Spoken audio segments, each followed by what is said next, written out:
নমস্কাৰ সকলোকে ডিজি ইনফো আসাম চেনেললৈ স্বাগতম জনালোঁ।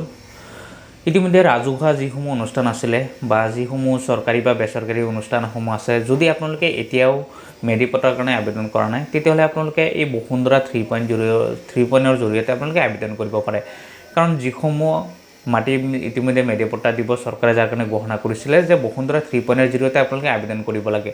যদি আপোনালোকে এতিয়াও আবেদন কৰা নাই, যেনেদৰে চাওক যিসমূহ ৰাজহুৱা অনুষ্ঠান আছে, যেনেকৈ মন্দিৰ, মছজিদ, নামঘৰ, গীৰ্জা, চাৰ্চ, এনেকুৱা যিসমূহ ক্লাব আছে বা চৰকাৰী যিসমূহ অনুষ্ঠান আছে, যেনেকৈ স্কুল আছে, কলেজ আছে, এইসমূহ যদি আপোনালোকে আবেদন কৰা নাই, তেতিয়াহ'লে আপোনালোকে এই বসুন্ধৰা 3.0 জৰিয়তে আপোনালোকে আবেদন কৰিব পাৰে। কিন্তু এটা কথা হৈছে কি, যি বসুন্ধৰা 3.0 আছিলে, যিটো সেৱা সেতু পৰ্টেলৰ জৰিয়তে আপোনালোকে আবেদন কৰা হৈছিলে, সেইটো ইতিমধ্যে লাষ্ট ডেট শেষ হৈ গৈছে। সেইটো গম পায় আপোনালোকে। সেইটো লাষ্ট ডেট ইতিমধ্যে আপোনাৰ যিটো 10 জানুৱাৰী আছিলে, 10 জানুৱাৰীলৈকে দিয়া আছিলে। কিন্তু 10 জানুৱাৰীৰ পিছত যদি আপোনালোকে এতিয়ালৈকে আবেদন কৰা নাই, তেতিয়াহ'লে আপোনালোকে সেইটো আবেদন কৰিব পাৰে। গতিকে আপোনালোকে যিসমূহ ৰাজহুৱা অনুষ্ঠান আছে, নামঘৰ, মছজিদ, গীৰ্জা আদিসমূহ আপোনালোকে যদি আবেদন কৰা নাই, তেতিয়াহ'লে আপোনালোকে সেইখিনি এতিয়া মেনুৱেলি আবেদন কৰিব পাৰিব। গতিকে আপোনালোকে এই মেনুৱেলি আবেদন কেনেদৰে আবেদন কৰিব লাগিব, আপোনালোকৰ কি ডকুমেণ্টছ লাগিব, সম্পূৰ্ণ ডিটেইলছ আপোনালোকক জনাম, যাতে আপোনালোকে সেইখিনি আবেদন কৰিব পাৰে। গতিকে আপোনালোকে এই সকলোখিনি জানিবলৈ আপোনালোকে ভিডিঅ'টো সম্পূৰ্ণকৈ চাব। তাৰ লগতে সকলোকে এটা ৰিকুৱেষ্ট থাকিল, যদি আপোনালোকে নতুনকৈ চাই আছে, তেতিয়াহ'লে আপোনালোকে চেনেলটো ছাবস্ক্ৰাইব কৰি ভিডিঅ'টো লাইক আৰু শ্বেয়াৰ কৰিব। আপোনালোকে যিটো বসুন্ধৰা 3.0ৰ জৰিয়তে যদি আপোনালোকে আবেদন কৰিব বিচাৰি আছে, কাৰণ অনলাইনৰ যিটো প্ৰক্ৰিয়া আছিলে, চাওক যিটো সেৱা সেতু পৰ্টেলৰ জৰিয়তে আমি আবেদন কৰোঁ, এই সেৱা সেতু পৰ্টেলত যদি আপোনালোকে যদি চাই ইয়াত আহি পেলাই যদি নতুনকৈ আবেদন কৰিব বিচাৰে, তেতিয়াহ'লে চাব ইতিমধ্যে এক্সপায়াৰ হৈ গৈছে। কাৰণ আগতে যিটো আবেদন কৰা হৈ আছিলে, আমি অনলাইনৰ জৰিয়তে আমি সেইখিনি আবেদন কৰি দিব পাৰোঁ। কিন্তু কি বৰ্তমান সময়ত সেইখিনি অনলাইনৰ জৰিয়তে নহয়, কাৰণ সেইটো অনলাইনেই হ'ব। কিন্তু সেইটো কথা হৈছে কি, আপোনালোকে সেইটো চাব, সেইটো চাৰ্কল অফিচত ইতিমধ্যে মেনুৱেলি, যাক মেনুৱেলি ইতিমধ্যে কৰি দিছে, আপোনালোকে 30 তাৰিখলৈকে সেই মেনুৱেলি আপোনালোকে আবেদন কৰিব পাৰিব। ইয়াৰ কাৰণে আবেদন কৰিবলৈ প্ৰথম হৈছে কি, আপোনালোকে চাওক যিটো লেণ্ড বেংকত নাম থাকে, আচলতে যিটো গীৰ্জা, চাৰ্চ, নামঘৰ যি আছে, আপোনালোকে স্কুল, কলেজ, চৰকাৰী হওক বা বেচৰকাৰী হওক, যিসমূহ ৰাজহুৱা অনুষ্ঠান আছে, আচলতে সেইখিনি আপোনালোকৰ যদি লেণ্ড বেংকত নাই, তেতিয়াহ'লে আপোনালোকে সেইখিনি লেণ্ড বেংকত ভৰাব পাৰে। আৰু সেইটো লেণ্ড বেংকত নাম আছে নে আপোনালোকে কেনেদৰে চাব, ইতিমধ্যে মোৰ আগৰ ভিডিঅ'ত আছে, আপোনালোকে প্লে লিষ্টত গৈ সকলোখিনি চাব পাৰে যে কেনেদৰে নাম চাব পাৰে। কাৰণ ইতিমধ্যে যিটো অনলাইন ছিষ্টেম আছিলে, সেইটো ইতিমধ্যে বন্ধ কৰি দিলে। গতিকে সেইটো মই এতিয়া দেখুৱাব নোৱাৰোঁ। গতিকে আপোনালোকে আগৰ ভিডিঅ'সমূহ আপোনালোকে চাই ল'ব, কেনেদৰে আপোনালোকে চাব পাৰে। গতিকে প্ৰথম কথা হৈছে কি, আপোনালোকে যদি এতিয়ালৈকে ৰাজহুৱা অনুষ্ঠানসমূহ আবেদন কৰিব বিচাৰিছে মেধি পট্টাৰ কাৰণে, তেতিয়াহ'লে আপোনালোকে প্ৰথম হৈছে লেণ্ড বেংকত নাম সোমাব লাগে। লেণ্ড বেংকত নাম আপোনালোকে অতি সহজে সোমাই যায়। আপোনালোকে চাৰ্কল অফিচত যাব, চাৰ্কল অফিচত গৈ আপোনালোকে চাৰ্কল অফিচাৰ হওক বা মণ্ডলৰ লগত আপোনালোকে আলোচনা কৰি পেলাই সেইটো আপোনাৰ 2 এদিনতে লেণ্ড বেংকত নামটো সোমাই দিয়ে।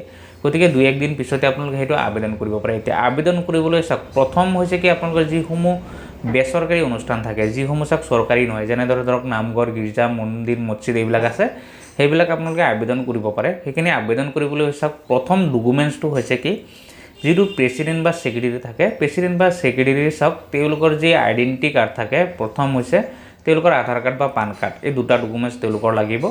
তাৰপিছত হৈছে চাওক, যি অনুষ্ঠানেই হওক সেইখিনি ৰেজিষ্ট্ৰেশ্যন কৰিব পাৰে। যদি ৰেজিষ্ট্ৰেশ্যন কৰা আছে, তেতিয়াহ'লে ৰেজিষ্ট্ৰেশ্যন চাৰ্টিফিকেটটো লাগিব। তাৰ লগতে ৰেজিষ্ট্ৰেশ্যন চাৰ্টিফিকেট যদি থাকে, তেতিয়াহ'লে আপোনালোকে পান কাৰ্ড বনাব পাৰে, তেতিয়াহ'লে পান কাৰ্ডটোৰ প্ৰয়োজন হ'ব।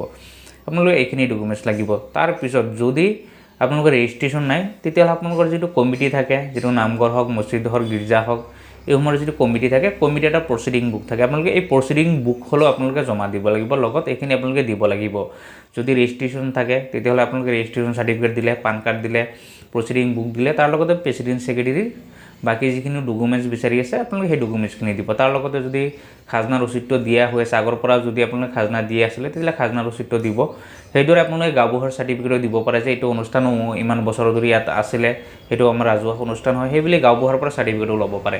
তো আপোনালোকে এইখিনি ডকুমেণ্টছ হ'লে আপোনালোকে আবেদন কৰিব পাৰিব মেধি পট্টাৰ কাৰণে। কাৰণ এটা কথা আপোনালোকে জানে যে ইতিমধ্যে চৰকাৰে যিটো ঘোষণা কৰিছিলে, যিটো মুখ্যমন্ত্ৰীয়েও ঘোষণা কৰিছে, যে যিসমূহ ৰাজহুৱা অনুষ্ঠান আছে, এইসমূহ প্ৰথমে মেধি পট্টা দিব আৰু বাকী যিসমূহ জেনেৰেল মানুহ আছে তেওঁলোকক পিছত। গতিকে যিসমূহ ৰাজহুৱা অনুষ্ঠান আছে, এইসমূহৰ কাৰণে আপোনালোকে আবেদন কৰিব পাৰে আৰু এইবিলাক আপোনাৰ 100% আপোনালোকে সেইখিনি মেধি পট্টা পাবই।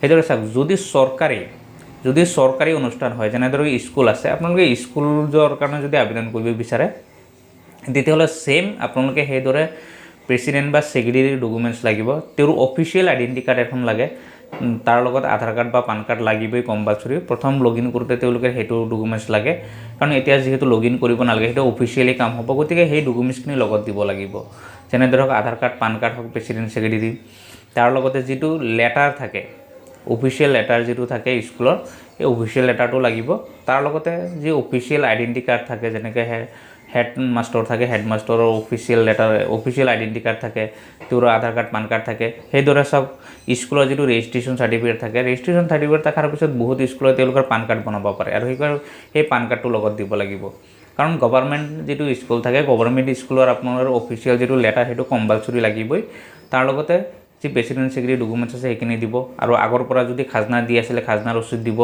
সেইদৰে সেম আপোনালোকে যিখিনি বেচৰকাৰী অনুষ্ঠান হওক বা চৰকাৰী অনুষ্ঠান হওক যিকোনো ডকুমেণ্টছ লাগে সেই ডকুমেণ্টছখিনি কম্পালসৰি দিবই লাগিব সেইখিনি দি পেলাই আপোনালোকে সাৰ্কল অফিচত গৈ আপোনালোকে মেনুৱেলি সেইখিনি জমা দিব লাগিব সেইবিলাক আপোনালোকে মেনুৱেলি যেতিয়া জমা দিব তেওঁলোকে সেইবিলাক অনলাইন কৰি পেলাই কেনেদৰে কৰে তেওঁলোকে সেইখিনি কৰিব কাৰণ হেতু আপোনালোকে 30 তাৰিখৰ ভিতৰত আপোনালোকে এইখিনি জমা দিব লাগিব তেতিয়াহে আপোনালোকৰ এই বসুন্ধৰা 3.0 জৰিয়তে আপোনালোকে যেটো মেডিপট্টা দিব যিখিনি 100 নাম্বাৰটি হওক বা সৰকাৰি মাটি হওক সেইখিনি আপোনালোকে লাভ কৰিব গতিকে আপোনালোকে যদি এতিয়ালৈকে আবেদন কৰা নাই তেতিয়ালে আপোনালোকে 30 তাৰিখৰ ভিতৰত এই ডকুমেণ্টছখিনি হওক ডকুমেণ্টছ সহ আপোনালোকে মেনুৱেলি সাৰ্কল অফিচত গৈ আপোনালোকে জমা দিয়ক তেতিয়ালে আপোনালোকৰ এইখিনি মেডিপট্টা আপোনালোকৰ 100% হ'ব তাৰ পিছত যদি আপোনালোকে আৰু কিবা জানিব লাগে ভিডিঅত কমেন্ট কৰিব মই বাকিখিনি আপোনালোক জনাবলৈ চেষ্টা কৰিম ধন্যবাদ